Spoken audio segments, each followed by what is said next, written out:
This week, we close out April with a bittersweet farewell to Venus in Pisces and kick open the door to May 2025 with Venus's return to Aries. Where last time with Venus in her more demure and conscientious evening star phase, we may have been tentative, bashful, or perhaps even a bit prissy.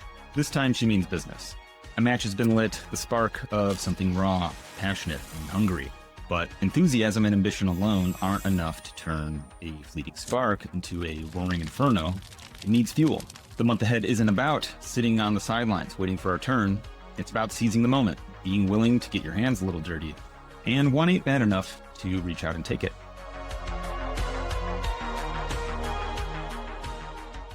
Hello everybody, I'm Kyle Pierce. This is the forecast for the week of April 28th through May 24th. 2025, and as usual we're going to do a bit of an overview, main astrological events for the week ahead. We'll focus on this week's main event, which is Venus's return to Aries, but this Venus is a little different than the one that left. She's feeling a little frisky, a little fancy. She is now in her morning star phase, so we'll explore that before we go into the day by day. So just looking at the overview for the week, Monday, we are coming off of the new moon in Taurus, where the moon will be applying to a conjunction throughout the day with Uranus, which is also conjunct Algol, potentially pinging the Mars-Pluto opposition via the Antitia and contra-Antitia relationship. On Tuesday, we have Mars, still in Leo, chugging along, trying to get some distance from the opposition with Pluto. And then on Wednesday, we'll have Mercury in Aries applying to a sextile with Jupiter, as well as Venus's ingress into Aries. On Thursday, we'll have a nice moon in Cancer, Jupiter still in Gemini, but being applied to by Mercury via a sextile from Aries, but also making its way toward a square with Saturn, which is going to be forming for a while, but it won't go exact while Jupiter is in Gemini. Friday, we'll have Venus in Aries, completing a conjunction with Neptune in Aries, and then beginning to apply to a trine with Mars in Leo. Mars will also finally exit its retrograde shadow, either later in the day on Friday or early Saturday morning, breaking new ground finally after 8 months. And Saturday, still have Saturn in Pisces, now less than 2 degrees away from ingressing into Aries, which will happen at the end of May. Saturn is in its own bound or terms according to the Egyptian system of bounds and terms. And then Sunday, we'll have the Sun in Taurus, starting to get some distance from the square with Mars. The moon will also hit its waxing square, wrapping up its first quarter. And I gotta say, starting to smooth out a little bit over last week. Still a little bit rough early on, but things are starting to get a little better, folks. In fact, perhaps my favorite astrological alignment for the entire month of May will be occurring on May 2nd, which is also naturally the greatest day of the year because it is my birthday. So stick around for our overview of Friday, May 2nd, and I will also show you a very useful chart if you want to start something that you want to go well. And with that, let's spend some time honing in on what I think is the most influential astrological event occurring this week, and that is Venus's, maybe not exactly triumphant return to Aries, but return to Aries in, I would say, a better position than she was the first time around, or at least better equipped to handle the particular terrain she finds herself in. So just as a review, because to understand what Venus is doing this week, entering Aries, we want to know where she's been. And if we look back, we'll see that Venus first entered Aries on February 4th, 2025, and she was beginning to slow down before she eventually stopped entirely at around 10 degrees of Aries and did a little turn on the runway there, started heading back as she stationed retrograde, and then spent most of the rest of March retracing her way through early Aries before dipping into Pisces on March 27th and eventually stationing direct on April 12th. Now that we are caught up with Venus's current point in her ongoing saga, what can we expect from her now that she is entering Aries on Wednesday, April 30th? So first of all, we should probably note that part of this shift from Pisces to Aries is a dignity shift. Venus is in the sign of her exaltation in Pisces. She's in a sign that she likes a lot, that she does really well, and that we get a lot of good results when it comes to things pertaining to Venus: love, beauty, harmonious relations, etc. But as she moves into Aries, she enters a sign ruled by Mars. It's hot, sweaty. There's poles with, decapitated heads mounted on them everywhere. It's not really Venus's vibe. Now, if you've ever seen the Disney movie Mulan, you pretty much know what Venus in Aries is all about. In both the Disney movie and in the traditional Chinese folktale, Mulan is a young woman whose household is called upon by the Emperor of China for military service. They need to provide one male to grab something sharp and go kill stuff. And since Mulan doesn't have any brothers, the duty falls upon the shoulders of her father, who is old and not in great shape. So she impersonates a man in order to fulfill the obligation of military service on behalf of her family. And this is kind of what Venus in Aries finds herself in. She's now in a military camp, right, with lots of weapons around, lots of sweaty dudes. They've got to march around all the time. They've got to train, and occasionally they even have to kill people. It's not what Venus was brought up to do, right? It's an uncomfortable situation, and the odds are stacked a little bit against her. She's going to have a much harder time adjusting to the environment than most others would, we'll say. It would be helpful if she had the help of somebody who could teach her how to be a soldier, right? And while Neptune might be a little bit like Mushu, right? The dragon that is on her shoulder, who may be of questionable help, but certainly good for moral support. Venus is applying to a trine with Mars and Leo, with the soldier, right? There's a hunky captain, right, to show her the way, show her the Aries way. He might be a bit much to deal with just now, but as things, progress along, both Mars' situation will improve and vicariously Venus' situation will improve. What we often get with Venus and Aries is flashy, bolder images of bravado or masculinity, right? With Venus and Aries, the desire and attraction sparks big and hot and fast, and it doesn't necessarily last that long on its own. And sometimes there can be issues around relationships which burn hot and fast, but don't necessarily last very long. And sometimes you get issues around or challenges with achieving healthy mutuality within relationships. If you think about the military, right, there's a hierarchy, there's a chain of command. You're leading or you're following. So sometimes the relationships that get sparked when Venus is in Aries have a bit of that quality. And sometimes we get drawn to somebody because we're attracted to their dominance, right? Their power, but perhaps they don't like to share that space. They want to be the dominant or one in command, right? While the other side of the relationship is expected to be submissive and obedient. And while that certainly works for some people in certain contexts and can be fun in terms of role play, I suppose, it's not especially conducive to mutuality in relationships, which tends to be more supportive of long-term partnership and certainly makes for more stable unions. People with Venus and Aries natally often have to work on that a bit. And sometimes there's a tendency to be attracted to people that aren't necessarily good for us. Maybe we're attracted to the big, tough, sweaty, dominant alpha male. We like the strength and the feeling of being protected, right? But we don't love the being bossed around or being, yelled at or worse, right? And sometimes there can be a tendency to mistake conflict for passion, or sometimes seeking conflict in a relationship as evidence of passion. Now, while Venus and Aries may not be of particular assistance in bringing about long-term, stable, harmonious relationships, we don't all necessarily need her for that just now. In fact, if you are looking for something a little shorter term, non-committal and hot and passionate, right? Venus and Aries can help you with that. And some of us may find that relationships of that nature are more on offer than usual, or may present themselves. Or if you are already in a committed relationship, you may find that Venus and Aries is useful for spicing things up a little bit.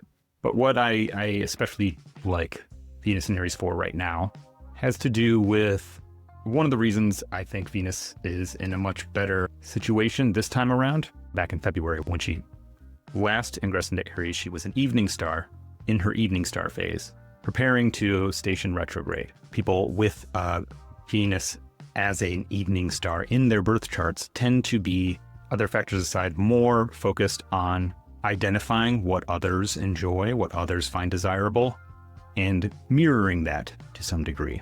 Evening star Venus is a little more tactful, we'll say, or a little more interested in adhering to social etiquette, but can have a tendency to look too much to others for validation or for approval. And part of the retrograde cycle is that Venus has reached the inevitable outcome of focusing too much on what other people want, on what makes other people happy, is that they often forget what makes them happy, which makes Venus, while she's an evening star, that much more uncomfortable in the terrain of Aries, because it has expectations to meet in the sign, which is to stand out, be yourself, take charge of things, right? And there are plenty of people in Aries to meet that will take charge of things if you don't. So sometimes the personality can get buried, or we can find ourselves performing a version of ourselves that wasn't really ours to begin with.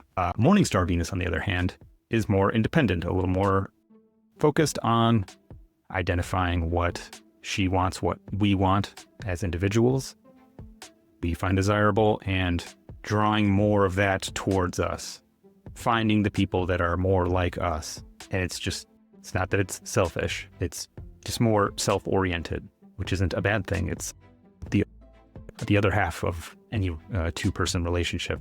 You do tend to run into more of the issues around compromise and being unwilling to make compromises that are necessary for long-term partnership. But the Venus that we have now can be very useful for making a strong impression, gaining visibility, cultivating a certain kind of personal charisma. And she might help many of us to appreciate our own personal brand of charm. We also may find that it's a little easier to be a little flashy, a little bolder in the way we present ourselves visually or socially. And we may find that being a little bit more of an unfiltered version of ourselves may be a little more well received. And if it's not, well, maybe you don't want to hang out with that guy anyway. It's a lot more supportive of cultivating more confidence in yourself, especially with Mars and Leo lending support to Venus. And if you're in any kind of situation which requires you to be more visible, to get attention for work you've done, or get a promotion, get the book you've been working on published, you may get a lot of results by just kind of laying your cards out on the table. Being bold and cutting right to the point is especially fashionable right now, especially because we have Neptune in Aries, which tends to point to this sort of collective idealization. We find figures showing up in our lives that promise to be our hero, right? By making a kind of grand gesture of prowess or strength. But for some of us, that expectation that we might feel to prove ourselves, to stand out from the crowd, might activate some insecurities. We might feel a pressure to mask our insecurities behind a facade of confidence or boldness, or feel like we need to retreat from what feels like a higher pressure or more fast-moving environment. And while that may be the case for some, I think that also makes this conversely a useful time to work through some of those insecurities. Throw yourself into a situation that's a bit outside your comfort zone and challenge yourself to be a little bolder, be a little more authentic, be a little bit afraid and do it anyway, right? So even if it doesn't go exactly the way you imagined, you're still exercising that muscle and you're still showing yourself that you are worth the effort, that you're not going to just give up on yourself that easily. And you may find that it actually goes better than you thought. And you can use that experience as a basis for changing some of those beliefs about yourself, building a case that contradicts some of the beliefs which underpin those insecurities, right? And I think especially as we're working with Neptune and Venus's conjunction with Neptune, there can be a tendency to over-idealize others or take a fantasy we have about ourselves too far. There's also some capacity to reimagine oneself and begin projecting a version of yourself into reality. Discover new facets of yourself or new capacities. It's funny, as I've been thinking about what Venus conjunct Neptune might be like, I keep thinking about the song I'd Do Anything for Love, But I Won't Do That by Meatloaf, who had a Venus conjunct Neptune exactly in Libra. And actually there's a lot of confusion about what the line, but I won't do that, is referring to. It's not referring to some kind of boundary that we might have about things we wouldn't be willing to do for love. In the song, he says, right before he starts in with the chorus, I'd do anything for love, he says, but I won't stop dreaming about you every night of my life. Definitely Venus conjunct Neptune, but the only thing, he wouldn't do is stop dreaming about it. Meatloaf hated that song, for the record. But the Venus and Aries version of that could look a little different, right? It could look a little more like being willing to do anything for one night of passion, right? Or to get that promotion, or to achieve an idealized vision of ourselves, or to come out victorious, to come out on top. And that can be really useful. There's a strong spirit of ambition and enthusiasm that I think we can utilize with this, that I would encourage you to utilize, as long as it's obviously within reasonable limits, of course. I'm always coming in with but let's be reasonable here. I can't help it, guys. I've got a very prominent Saturn. But yeah, I think that there's a really good opportunity to pursue something that you feel passionate about, pursue something that lights you up, that brings out the raw spirit within you. So over this coming week, and honestly throughout the rest of the month, I just encourage you to follow your enthusiasm. Identify the things that make you feel excited and see where pursuing those things leads. You may be surprised where you end up, and you may be surprised what kind of help you might find along the way, or what you might discover about yourself in that pursuit. Now, I think with that, it's a good point to move on to our day-by-day forecast for the week of April 28th through May 4th. However, before I jump into the day-by-day, I do have a question for you all. And it's not just like fishing for comments. It's something I genuinely feel like I would like to understand better. And that is, what is it exactly that you love about astrology? Or what, perhaps more precisely, are you hoping to get out of it? Obviously, I have my own reasons for loving astrology, and it's what I do. But I want to make sure that what I'm discussing on this channel is relevant to you and is providing you with what it is you're looking for from astrology. Otherwise, what's the point, right? So if you can take a minute, 2 minutes, think about what it is that you love about astrology, what do you get out of it, and let me know in the comments, and I will do everything in my power to make sure that that's what you're getting on this channel. So with that, let's get on with it. So on Monday, we're coming off of the new moon in Taurus, which is a really nice seed point for the month ahead. We're dealing with a lot of, we'll say, instability and uncertainty in the world and perhaps in our lives. But on Monday, we're starting a new week, starting a new cycle, and maybe trying to get out on the right foot, right? Get things off to a strong, sustainable start. And we have a lot of support for that on Monday, for the most part. I think most of us will find it easier than usual to structure our days, our Monday, around the tasks and priorities that we know that we need to fulfill. We might find it a little easier to keep a level head as we encounter things that may try to disrupt our schedule or disrupt our plans, which we may start to encounter a little more later on in the day. While I did discuss this in more detail in a video that I've released last week about this moon in Taurus conjoining Uranus, which is conjunct Algol, and there's a whole configuration with Mars in Leo opposing Pluto in Aquarius that may show up as something a little crazy in the world and may have us feeling a little rattled. But I'm not going to go into all that again. You can check out that video if you are interested. But I think for most of us, we may be able to use today to work on managing our internal stability, regardless of what things might disrupt our usual plans. And I think we can maybe use some of this Uranus influence to innovate as we go. Maybe identify some of those things that tend to disrupt us when we're trying to be productive and create maybe some redundancies that offset those disruptions or avoid certain unnecessary elements of a process that often become sources of distraction or that we get bogged down in. Now on Tuesday, we're going to be trying to be more active in making sure that we're getting credit for work we're doing or putting effort into our public image, maybe our physical appearance. Maybe we're starting a new workout routine, trying to get in shape. And I think there's an opportunity to maybe take some of the obstacles that we've experienced over the last couple weeks, or maybe we felt like we weren't getting credit or our efforts weren't getting the results that we wanted, and maybe it was starting to feel a little futile. And for some of us, it might have been easy to get stuck in that space and start to feel really frustrated. And when you get stuck in that space, a lot of energy can build up. And if it's not being channeled properly, it can come out when we don't want it to come out.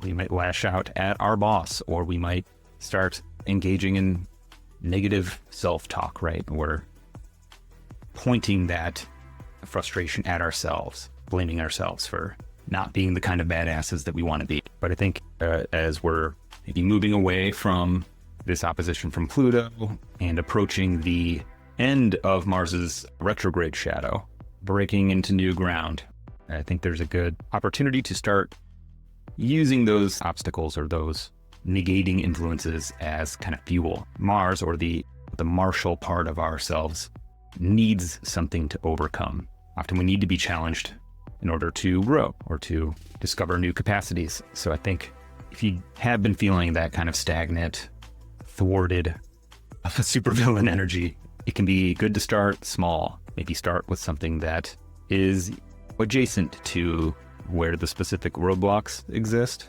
and just try to get moving. Sometimes we just need to overcome our own inertia by getting enough energy pointed in one direction in order to overcome the hump. And then we may find that once things get moving, we don't need to keep pushing so hard, that we can actually start to find a certain rhythm in forward movement. And with the moon in Gemini today, we may be able to experiment a little bit in maybe tweaking our routine or trying things a slightly different way. And maybe we find that we don't have to totally eradicate our foes or totally give up on what we're doing or overcorrect and try to power through something. We may just need to adjust our strategy a little bit. So on Wednesday, though, we may find ourselves able to communicate a little more clearly than usual. We are getting a Venus now in Aries, which is really going to favor more of that active, brash, bold energy that can help us get things off the ground if we've been feeling a little stuck.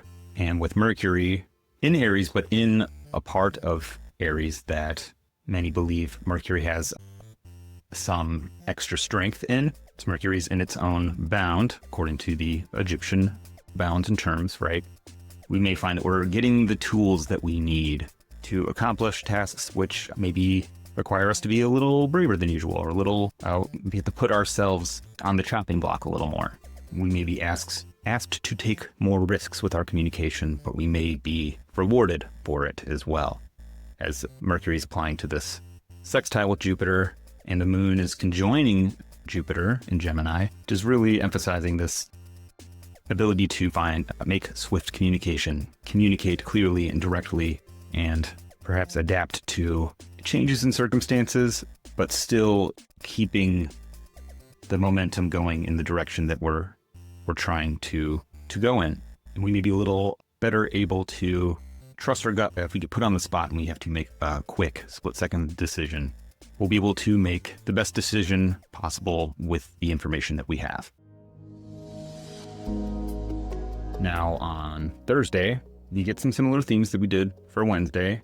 We're focusing a little more on Jupiter's situation, but it is being applied to by Mercury. So again, we're maybe able to communicate our thoughts more clearly, or if we still have bigger decisions to make about things, able to get the information that we need to make those decisions.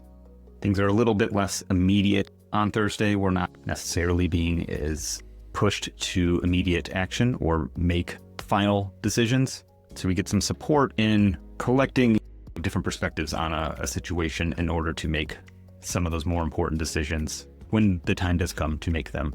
And later on in the day, something that I rather like is, well, we have the moon in Cancer, and it will be forming an Antisha relationship with Jupiter. They'll be mirroring each other across this solstice line of 0 degrees Cancer. So if we do find ourselves in a position where we need to convince somebody of something, we need to be persuasive, we may find that we're able to deliver a message that is both clear and decisively impactful, but also hits the heart, right? As much as we'd like it to be so, sometimes it's not always logic that wins somebody over to our viewpoint or that convinces even ourselves to change. Sometimes we need to hear things in just the right way in order to create an emotional effect that makes us feel differently, that wins over the heart as well as the mind. Friday, May 2nd, my birthday, we have some of this energy and enthusiasm maybe coming through. Venus in Aries, it is conjoining Neptune. It's applying to this trine with Mars. We might be feeling a little more magnetic, feeling a little more charismatic than usual, finding that we really want to get going on something, get something started, right? And I think today, really, if you were to pick any day to try to make an impression, you really need to get somebody's attention, you need to get noticed for something, today is your day. And especially if you really want to maximize the sort of charisma that's on offer right now, you would be best served by initiating your activities sometime while Gemini's rising, but especially when the closer you can get the ascendant to Jupiter, the more success you are likely to have in winning somebody over to your side or making sure your message comes through with emotional impact, right? So we do get some of this moon in Cancer applying to a square with Mercury over here. It's not a bad little chart. If you are maybe starting a venture of some kind that requires visibility for success, or if you need to make a speech of some kind, an appeal to a group, or you need to just send out a bunch of emails, this is your time. And then on Saturday, we're maybe starting to see the results of something that we put a lot of energy into or invested a lot of hope or belief in, whether it's emotionally or financially, with Saturn approaching the end of Pisces, now in a part of Pisces that is traditionally considered to be the bound or term of Saturn, where Saturn's getting some extra power or a particular job to do in Pisces, where it otherwise can be a little out of place. We're sort of being asked to see something for what it is, maybe something that we had to invest on faith alone, maybe something that we wanted to be true or something that we were convinced was true, but maybe the results are coming in and we're seeing that, well, maybe I was wrong, or maybe I was right about this, but not about that. And I think it's important to pay attention if there are facts that come in which challenge our beliefs or challenge the outcome of something, of a particular outcome that we had hoped for, that we don't keep clinging to those beliefs or hopes, right? We don't want to fall into the trap of denial. I think the more ruthless we can be with ourselves, right, the more we can use that information to correct or to double down where appropriate. And then on Sunday, we're really approaching the exact midpoint between the vernal equinox and the summer solstice, which has been celebrated throughout many cultures throughout history as a time where we are seeing the fruits of nature start to emerge. Like we're in full spring mode right now. The plants are emerging.